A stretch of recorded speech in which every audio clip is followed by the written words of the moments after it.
¿Qué tal? Bueno, a ver, veníamos hablando de lo que han sido estos actos por la lealtad y en el medio una negociación entre el gobierno y los empresarios después de una semana que fue áspera para los empresarios con un mensaje que no era el que esperaban en el cierre del coloquio IDEA. ¿Por qué el gobierno insiste en esa antinomia, en ese cruce, en esa tensión permanente con el sector privado? A ver, primero las dos cosas, tanto el acto como las medidas que anuncia el gobierno me parece que están fuera de época. Son síntomas de un país que está trabado, que no avanza hacia ningún lugar. Más allá del respeto que merece la liturgia de cualquier partido, yo no conozco ningún país que no te griten viva Churchill, viva Roosevelt. Nosotros seguimos con lo mismo. Sí, 76 años no pasaron de bueno, el 17 de octubre. La verdad es que es una falta de actualización desde todo punto de vista. Habla mal de los liderazgos que se sucedieron después, habla mal de todo, del sistema político, si seguimos anclados en el pasado. Creo que lo mismo pasa con las recetas. El gobierno elige una batalla política, no elige una manera de resolver el problema. A ver, Moreno también resucitó la ley de abastecimiento. Sí. Mientras tanto hay una ley de defensa de la competencia, yo soy autor de la ley de defensa de la competencia que el gobierno destrozó este año. ¿Para qué servía el debate parlamentario? Esa ley de defensa. Para evitar concentraciones, abuso de posición dominante. Son los instrumentos que usan otros países para moderar el poder que tienen algunos de mercado para cobrar precios más altos de lo que deberían. Con esas leyes Colombia, Chile, Australia han bajado los precios de algunos insumos básicos de las familias. Pero más allá de eso, la verdad que ¿ustedes piensan que la economía uruguaya, colombiana o Chile tiene más o menos concentración que la economía argentina? Igual. Igual. ¿Y tiene la misma inflación? No. Entonces no es ese el tema. Acá el tema es el desorden macroeconómico que viene de hace mucho tiempo, por lo cual la Argentina tiene una historia de hace mucho tiempo con la inflación y que se agrava porque, como toda persona que tiene que sobrevivir en ese entorno, todos nos acostumbramos a reaccionar frente a posibles subas de precios. Entonces, ¿lo que utiliza el gobierno para resolver el problema lo va a resolver? No, no lo va a resolver. Es más, es probable que lo agrave. ¿Por qué? Porque va a contener precios que después van a pegar un salto más agudo. El tema es que todo esto, usted habla de discusiones fuera de tiempo y demás, y de cosas, instrumentos o herramientas que en definitiva no resuelven los problemas, pero quiero hacer hincapié en la segunda parte de su respuesta, que es probable que los agraven. Esto no es inocuo, esto tiene un costo para la Argentina en cuanto a la lectura que hace alguien que puede llegar a invertir sobre el clima de negocios, sobre la previsibilidad, sobre la seguridad, en términos de armar un modelo de negocio al mediano plazo, ¿no? Mira, primero con respecto a la inversión, yo no conozco a nadie que esté con ánimo de invertir en Argentina y hablo con mucha gente. Lo primero que diría es eso. Entonces, más que hablar de la posible inversión, que tiene que ver con cómo la Argentina se piensa a sí misma para los próximos años, y todavía ese ejercicio no está ni adentro del propio gobierno. Ustedes mencionaban recién las diferencias internas, el grado de desorden, de descomposición, como lo quieren llamar, que tiene el gobierno en su interior. Tanto que el propio presidente ve un acto que él no va a un acto que él convocó. Sí. Entonces, ese es el estado de ánimo que se vive. Entonces, en tanto la Argentina no sepa cómo discutir hacia adelante, yo no veo ánimo de inversión. Ahora, vayamos a lo que le pasa a las familias con estas cosas, ¿sí? A cualquiera de nosotros en nuestra casa y sobre todo a aquellas personas que tienen menos posibilidades y tienen más vulnerabilidades. Primero, yo creo que el gobierno durante todo este tiempo mostró desdén por el futuro, por las consecuencias de sus actos. Al no comprar las vacunas, con el vacunatorio VIP, con la mala distribución de las vacunas, con las fiestas clandestinas o con los precios congelados, cuidado. Desdén por las consecuencias de sus propios actos. Y ahora está haciendo lo mismo. En aras de tratar de insuflarse ánimos para lo electoral, están haciendo cosas que tienen consecuencias negativas para después, para la Argentina. Y eso es así. Y lo hemos vivido tantas veces que es triste, sobre todo en este contexto, porque la Argentina hoy está muchísimo más golpeada que en cualquier momento del pasado que conozcamos. Ahora, vamos al 15, al escenario del 15, el día después, ¿no? El día después de las elecciones, con el nivel de emisión que hubo, con el nivel de gasto puesto o inyectado en función de los objetivos de campaña y supongamos que se repite algo similar a la tendencia que mostraron las primarias. ¿Cuál es el escenario en términos económicos? Mira, primero, el escenario en términos económicos para mí va a depender en el corto plazo de cómo reaccione el gobierno ante el resultado electoral. Ya vimos cómo reaccionó ante las PASO, fue catastrófica la reacción, desde todo punto de vista política y desde el punto de vista económico. Y en el mediano plazo, en mi opinión, va a depender de cómo la oposición digiera el resultado electoral, porque también también es cómo lo entendemos nosotros a futuro, qué está diciendo la sociedad y por dónde hay que transitar.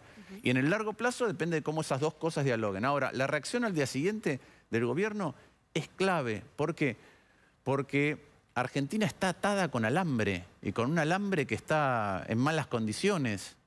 Entonces, cualquier sobrereacción, cualquier actitud intempestiva, en lugar de un escenario base que ya es malo, porque es difícil imaginar el año que viene con poco crecimiento, ¿sí? Es difícil no imaginar el año que viene con poco crecimiento y una inflación parecida a la que tenemos ahora. Eso si nada mal ocurre. Si no hay, otra vez, desconfianza por una crisis más grande de gobernabilidad, si no hay un problema de salto devaluatorio que acelere la inflación. Entonces el escenario base ya es muy malo. Por eso digo, nosotros, la oposición, tenemos una responsabilidad que es cómo interpretamos lo que acaba de ocurrir. Y ahí hay una discusión interna. Yo creo que lo que la sociedad dijo es, esto así no va más. Y esto es la Argentina. La Argentina así no va más. Y al gobierno le dijo, ustedes así, ciertamente que no va más. Y a la oposición le dijo, tráiganos algo distinto de lo que trajeron en el pasado. Y es un espacio que usó las PASO en 17 provincias, en otras 3 compitió, porque compitió, no en el mismo espacio, pero compitió, donde surgieron figuras nuevas en todos lados. Manes, De Loredo, Lozada, Carvajal, Servi. Es un Juntos por el Cambio que hizo un proceso de renovación y que, por ende, habilita una discusión interna de cómo encarar lo que viene. Y eso para mí es clave en el mediano plazo. Esa es la discusión que nosotros nos tenemos que dar. Y eso tiene que ver con, por ejemplo, aceptar o no el llamado a una convocatoria de diálogo que pueda hacer el gobierno. Pero si el gobierno, Nico, el gobierno no está dialogando adentro. No, ya sé que Cristina no habla con Alberto. Está bien, pero el llamado al diálogo, ¿de qué se trata? Si no se ponen de acuerdo en si tienen que ir o no a un acto. Adentro. Entonces, ¿cómo alguien convoca a un diálogo si no sabe ni lo que piensa alguien? Me refiero al gobierno. El gobierno no se sabe lo que piensa y pretende convocar un diálogo. Diciendo que no se sabe dónde está el poder. No se sabe dónde está el poder y no se sabe. Sí, se sabe dónde está el poder. Este gobierno no puede hacer nada que Cristina no quiera. Ha quedado claro. Bueno, hoy la CGT marchó fuerte y Cristina... El gobierno no puede hacer nada que Cristina no quiera. Ajá. Desde remover un funcionario a tener una discusión sobre la política económica. No puede. Entonces, no sabemos cuál es el tenor de la discusión interna ni las posturas internas y no hay una síntesis de eso del gobierno. Y supuestamente llama, yo creo que es para la elección, como siempre el kirchnerismo se tiende a moderar a la hora del acto electoral. Llama a un debate. Yo digo, en el Senado hay 0 debate. Se convoca sin aviso previo con la suficiente antelación a una sesión cuando los senadores están distribuidos por toda la Argentina y no hay vuelos. Y lo convoca además Cristina, ¿no? Sí, y no hay acuerdo sobre cuál es el temario, como pasó la vez pasada, las cosas que discutimos, que eran una vergüenza. Y bueno, muchos de nosotros nos levantamos y nos fuimos.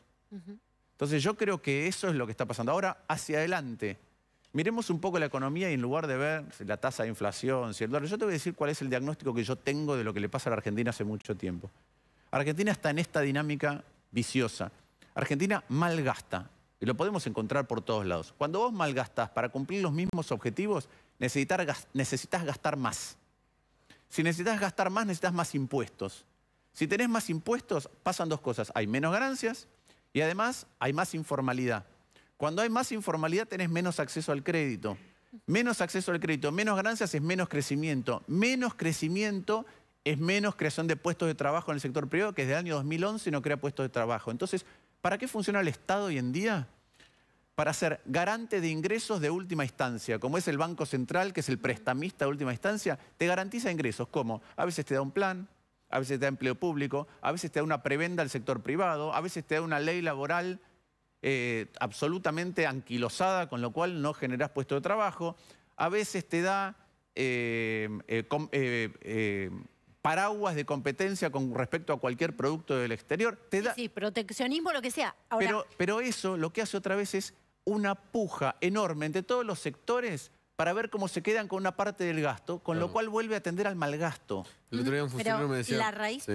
La raíz del malgasto, para mí, tiene que ver con un problema de formación de la clase política, no sé si estás de acuerdo, porque la raíz del malgasto es un problema de diagnóstico y de planificación. Se gasta mal o se ejecuta mal un presupuesto cuando hay un diagnóstico equivocado respecto de lo que hay que hacer o de en qué hay que ejecutar ese presupuesto. Yo no sé si es un problema de formación de la clase política, porque la otra vez mi hijo ahora... ¿De honestidad? ¿Es un problema de honestidad? No, mi hijo ahora tiene 8 y lee Mafalda, está enamorado de Mafalda. ¿Sí? Entonces hay que explicarle los chistes a algunos porque son complejos hasta para nosotros los adultos. Y un día Miguelito dice, ¿por qué no hacemos una universidad de presidentes para educar a los futuros presidentes? ¿Y quién les va a enseñar? Entonces no es un problema de formación, es un tema de concepción. ¿Qué quiero decir con esto? El Estado tiene un objetivo, el objetivo es brindar determinados bienes y servicios a la ciudadanía. Hemos perdido el foco de lo que le tenemos que brindar, sobre todo cuando ahora tenemos 45% de pobreza. ¿Qué está brindando la Argentina? Vos podés peinar a lo largo y a lo ancho de la Argentina mal gasto por todos lados. Es un tema filosófico, no es un tema de formación. Porque además la democracia no exige que los líderes estén formados, exige que los voten o que los votemos. Entonces la pregunta es, ¿con qué concepción votamos líderes? El tema de eficacia en la gestión. Un funcionario me decía, en el Estado no es más difícil gastar bien la plata que tener la plata, conseguir la plata. Bueno, seguro Sergio lo debe haber recomendado en algún momento, pero el libro de Juan Carlos Torres, Diario de una temporada en el quinto piso, dice básicamente eso, pero está hablando de hace 35 años atrás. ¿Qué decía? Primero, los controles de precios, si no podemos ordenar el Estado, no funcionan. Y segundo, cuando uno mira el funcionamiento autónomo del Estado, en lugar de ser aquello que viabiliza cosas, empieza a ser un obstáculo para modificar ciertas cosas. ¿Eso quiere decir que no tenemos que tener Estado? Ni loco. Ahí tengo una discrepancia enorme con aquellos que piensan que hay que dinamitar todo. No, hay que construir un Estado como se pudo construir en otros países, algunos cercanos, otros más lejanos, o como Argentina tuvo hasta la década del 60. Claro. Ahora, déjame decirte una cosa, porque si no parece todo en tono negativo. Yo soy fanático de una película que es Blade Runner. Nunca había leído el libro original de Philip Dick. Nunca. Entonces lo acabo de comprar. Y arranca muy distinto que la película. Hay un momento en donde él está con su mujer y tienen un climatizador anímico, que es que cada hogar tiene algo que les estabiliza o buscan el estado de ánimo que quieren. Y ella busca, se ve que no está en buen momento, y busca desesperación. Ella quiere estar desesperada. Y él le dice, pero ¿cómo hacemos? Si vas a estar desesperada, después es muy difícil salir de ese estado de ánimo. No vas a tener ni la voluntad para ir a tocar el climatizador anímico para salir. Ella dice, no, ya lo reprogramo con las posibilidades de futuro que se abren. Bueno, esa es la discusión que falta en la Argentina.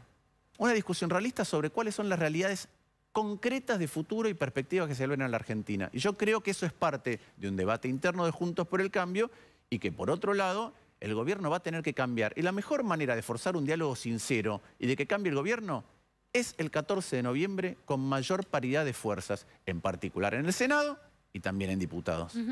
Pero vuelvo a insistir en esto, ¿no falta algo básico que es el entendimiento de para qué sirve el Estado? Por ejemplo, cuando escuchamos y tenemos que dar las noticias que por supuesto nos acuden a todos, que tienen que ver con la inseguridad en el conurbano bonaerense o en Rosario. Bueno, esa es la función, por definición, de Estado, ¿no? La función primordial del Estado, ¿no? Garantizarles la seguridad a los ciudadanos. Eso parece no estar en la agenda, al menos de quienes les toca la gestión de esos distritos. Hay un ministro de Seguridad de la provincia de Buenos Aires que de a ratos parece comentarista de esa realidad. Mira, cuando nace el Estado como lo concibimos hoy, en el periodo de entreguerras, nace para brindar tranquilidad. La palabra es seguridad, pero acá tiene otra acepción. Tranquilidad de la cuna a la tumba. Ahora, para eso es qué tiene que hacer y qué no. Qué tiene que hacer y qué no. Cómo lo tiene que hacer. Y también hay que competir o estar atentos sobre algo que es que el Estado, como todo organismo, tiende a desordenarse a través del tiempo. Bueno, nosotros tenemos mucho periodo de desorden que nos hace perder el foco sobre qué es lo que tenemos que hacer y sobre cómo lo tenemos que llevar adelante. Y esa es la discusión que tiene que dar la política. Pero la tiene que dar de otra manera, con otra altura y claramente con otro objetivo. Si nosotros no modificamos cómo funciona el Estado en la Argentina, no vamos a deshacer este círculo que describí antes o este proceso y ponerlo en el sentido positivo. Y yo creo que se puede hacer, pero requiere una discusión muy profunda. La última cortita. ¿Sabe que está de acuerdo Guillermo Moreno con usted, de golpe? Aunque la ley de abastecimiento no sirve, qué raro. ¿En serio? Sí, ¿Por qué él la promovía? Sí, bueno, cambia todo, le dijo cambia. Feletti que no servía a congelar los precios. Bueno, según declaró. Cambia, todo cambia. Todos pueden aprender. ¿Qué piensa de Feletti? No, creo que es, y que además es un error político, creo que el gobierno, como el kirchnerismo como los caballos cuando están cansados, lo que quiere es volver al galope, al lugar que conoce. Cuando al kirchnerismo se le dan mal las cosas, lo que hace es volver al lugar que conoce. ¿Por qué digo esto? Porque la promesa ya incumplida de Alberto era: no vamos a ser como antes. ¿Sí? Y era: volvimos para ser mejores. Y a la hora de la zozobra política, de el mal resultado electoral, fueron a buscar a todos los que tuvieron antes. Entonces, en Aníbal, Feletti, Mansur, Débora Giorgi, Julián Domínguez, Filmus, digo, salieron a buscar a todo lo mismo que antes. Entonces lo que hizo fue buscar un lugar de confort, un lugar desde casi, diría, de posicionamiento defensivo. Esto es lo que somos, no hay un futuro distinto, el futuro es el pasado que ya conocen. Eso es lo que promete. Martín Lustó, muchas gracias por estar con nosotros. A ustedes. Gracias. Bueno, y atención, seguimos con esta